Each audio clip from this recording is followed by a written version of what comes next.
thank you so much for the opportunity to participate today. I'd like to begin, as Kassia did, by acknowledging the traditional owners of the lands on which I live and work here in Canberra, in Australia, the Ngunnawal and Ngambri peoples. I pay my respects to their elders, past, present and emerging, and extend those respects to any other First Nations people present today. I'd also like to acknowledge the conference organisers for all the work they've put into bringing us together to discuss a very important and sensitive topic. And as Kassia also mentioned, I want to state that my presentation does include the names of Aboriginal people who have died and the photograph of one such Aboriginal man, noting that his family gave permission at the time of his death for his name and photograph to be published. I'm not Indigenous, and I don't presume to speak for Indigenous people. So what I'd like to do today is to draw on my experiences as a non-Indigenous person working in the repatriation space for over 10 years, to outline some of the misunderstandings around repatriation that I've encountered to date. And I'll also try to offer you some different perspectives on those misunderstandings based on my own research, my experience, and particularly what has been said and written by First Nations Australians, including some people that I've been privileged to work with personally. I first became aware of repatriation while working at the Australian Embassy in Berlin, in Germany. The year I started working there, 2011, was the same year that the Australian government policy on Indigenous repatriation was published. Can you see that on the screen? Yeah, I'm hoping that you can. Here's what the policy has to say about the purpose of repatriation. Repatriation is a vehicle for healing and justice in Australian society. For Aboriginal and Torres Strait Islander peoples, the return of ancestral remains back to country is the first step towards recognising their dignity. It restores their rightful place as elders, mothers, fathers, grandmothers, grandfathers, uncles, aunts, brothers and sisters. It acknowledges the wrong done to them and allows the ancestors to finally rest in peace in their homelands. It recognises the unbreakable bond, customary obligations, and traditional practices between the living, the land, and the dead. According to this policy, Australia's diplomatic missions overseas assist the Australian Government Department of Communications and the Arts to facilitate and support Aboriginal and Torres Strait Islander peoples to negotiate the return of ancestral remains. As a result, governments, museums and universities outside Australia are much more likely to hear about repatriation from an Australian ambassador or another Australian diplomat than from a First Nations Australian, so than from an Aboriginal or Torres Strait Islander person. And I do acknowledge that some Australian diplomats are also First Nations Australians, but I think the point still stands. And this fact feeds into the first misunderstanding I'd like to discuss, namely the belief that repatriation is primarily a political exercise and that it's therefore not genuine or not valid. I've encountered institutions and individuals who suspect that it's a low-cost way for the Australian government to seem to be doing something positive for First Nations Australians and an easier alternative to addressing more urgent issues such as lower life expectancy, deaths in custody or land rights, for example. And I've also encountered institutions and individuals who seem to think that only younger urban-based First Nations Australians are interested in repatriation and that it was not important to earlier generations or to more so-called traditional First Nations Australians. Now, I'd be the first to acknowledge that government involvement in the repatriation process has negative aspects as well as positive ones. But there's really no evidence that the repatriation movement was an initiative of the Australian government, and there's no evidence that First Nations Australians only recently developed a concern for the fate of their ancestors' remains. On the contrary, there is abundant oral testimony and written evidence from the earliest days of European settlement, confirming that First Nations Australians in all parts of the continent cared for their dead and resisted the removal of their ancestors' remains. And I'd strongly encourage you to read my colleague Paul Turnbull's monograph, Science, Museums and Collecting the Indigenous Dead in Colonial Australia, especially the chapters Indigenous Australians' Defence of the Ancestral Dead and Repatriation and its Critics, which give numerous examples. It's also important to point out that the Australian government and Australian museums and universities were not early adopters of repatriation in most cases. Only after decades of campaigning and activism from First Nations Australians did they gradually come to accept that, with very few exceptions, First Nations Australians believe they are under a profound spiritual obligation to ensure that their ancestors' remains are returned to country. And this consistency is even more remarkable if we consider just how large Australia is. I think sometimes that it's worth reminding people of that, particularly people in Europe. I think it's can be very hard for people to grasp just how big this country is. And also how many diverse First Nations communities and language groups call it home. And that's, you won't see the details of this map, but you just need to realise, or I would just like you to realise, that every different coloured area represents a different community or language group. And those are only approximate boundaries, but it's estimated that at the time of European colonisation, at least 250 distinct First Nations Australian languages were spoken across the continent. And for First Nations Australians, ensuring that their ancestors' remains are returned to country is absolutely not an easy or low-cost process. This was brought home to me very clearly when I met the traditional owners who had travelled to Berlin in 2013 to receive ancestral remains being returned by the Charité, one of Europe's largest university hospitals. Some of these traditional owners had never travelled overseas before. Some had never owned a passport. Some had come from remote communities requiring them to undertake several days' travel within Australia just to reach a major city, let alone getting from Australia to Germany. Some didn't speak English as their first, second, or even third language. Some were quite young, but others were very senior members of their communities, and they were not necessarily in good health. One actually had to be hospitalised during the visit due to a severe diabetic episode.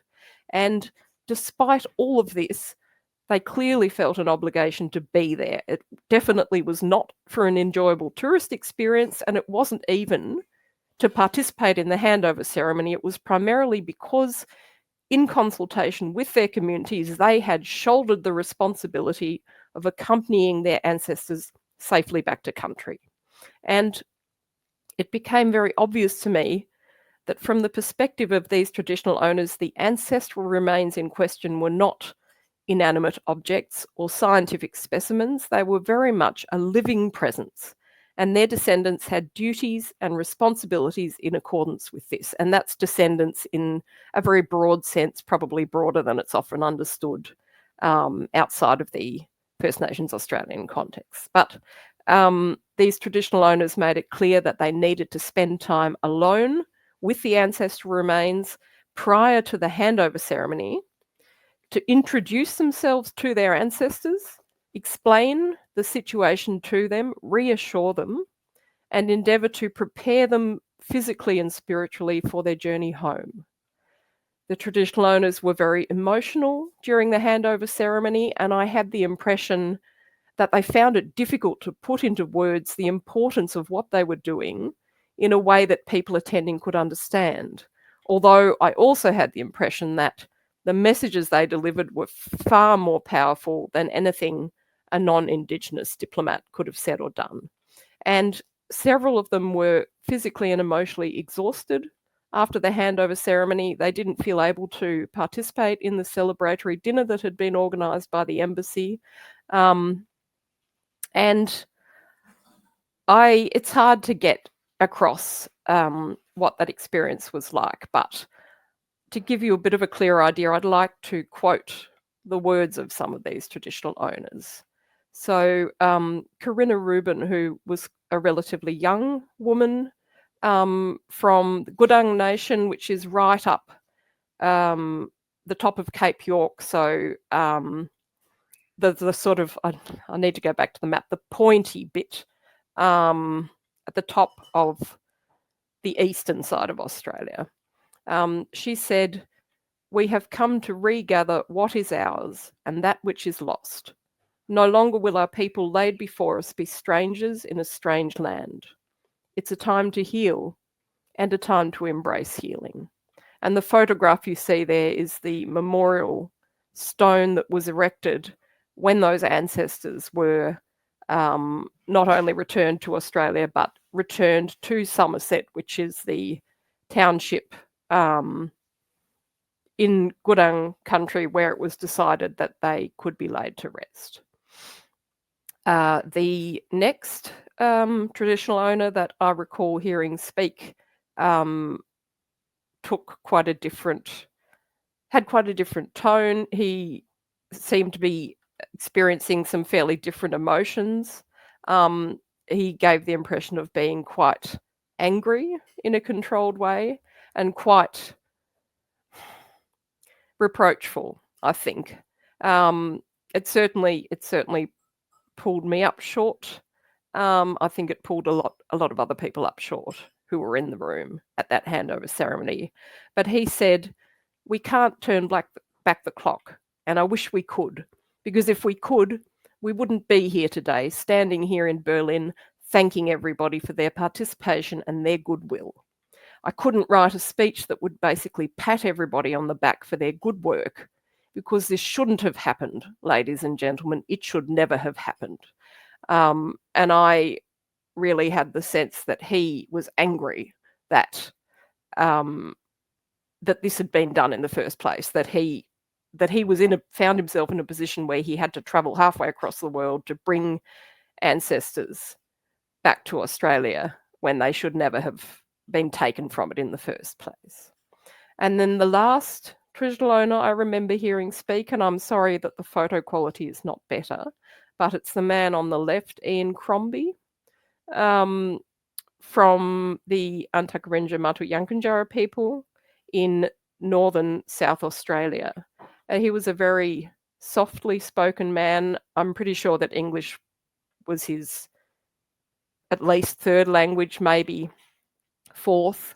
But he did say that he had been selected by his community partly because he spoke English more fluently than many other people in the community. But he said, when an Aboriginal person is born into this world, he has to go back to the Mother Earth to allow the Mother Earth to accept the body.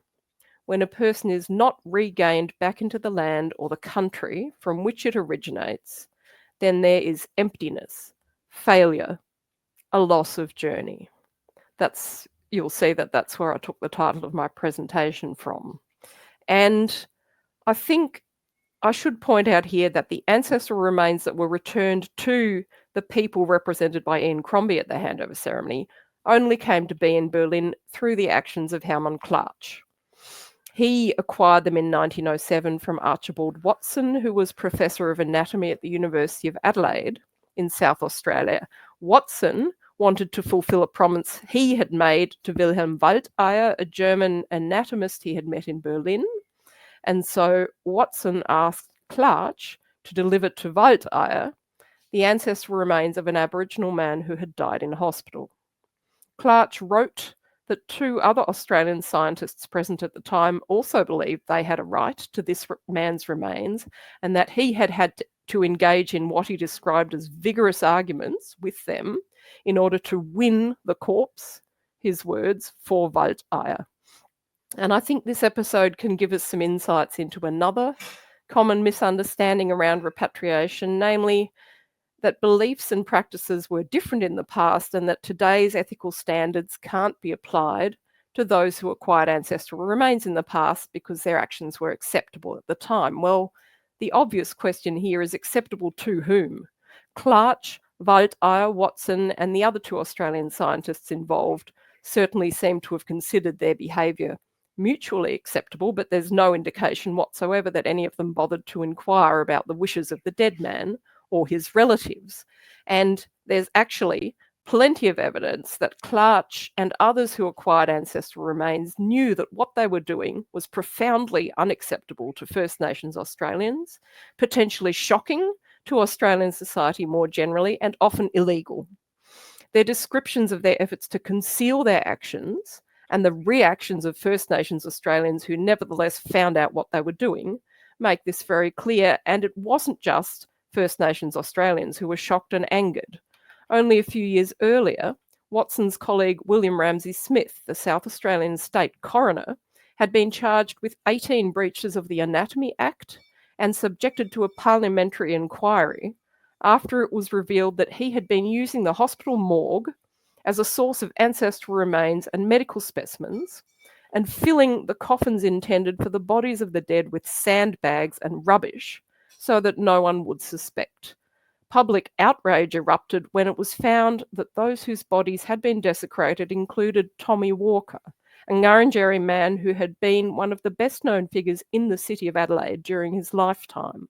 The Adelaide Stock Exchange had paid for his funeral and for a headstone in the city's cemetery. And children who had known and liked Tommy Walker had left flowers on his grave, not knowing that it contained an empty coffin.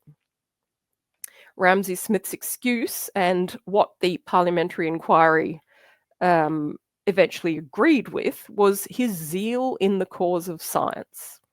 And even today, some individuals and institutions will make the argument that ancestral remains must be retained in collections because of their scientific importance. Here is just one example. In this case, it actually remains to native Hawaiian remains, but the sentiment is extremely common, extremely commonly expressed, even today. And it's actually a pretty threadbare argument because in my experience, and the experience of my colleagues engaged in provenance research, it's clear when you look closely at the historical record that the vast majority of ancestral remains received little or no attention as objects of study after their initial collection. And in any case, all this argument is really saying to Indigenous peoples is that our scientific interests are more important than your responsibilities to your ancestors. This argument perpetuates the original injustice, and that's still the case even if the original injustice had nothing to do with the institution currently holding the ancestral remains or the researchers wanting to carry out scientific research on them, as in the case of the human remains brought to Breslau, later Wrocław, from Australia by Hermann Klaatsch.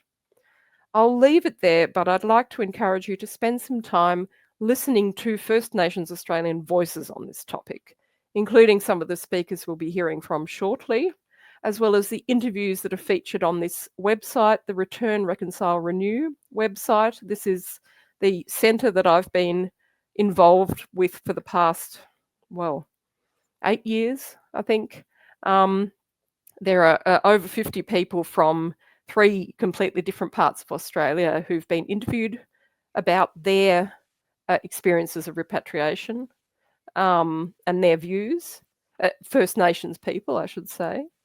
I'd also encourage you to have a look at some of these written resources, which some of which were co-authored by First Nations Australians, and others of which quote First Nations Australians' voices extensively. And finally, I'd like to recommend to you these films and other recordings, most of which are freely available online, and all of which contain First Nations Australian stories from very different parts of Australia again. But I think really the most important thing that anybody can do to inform themselves and increase their understanding of these issues is to listen to the people who were affected, and that is the First Nations Australians. Thank you.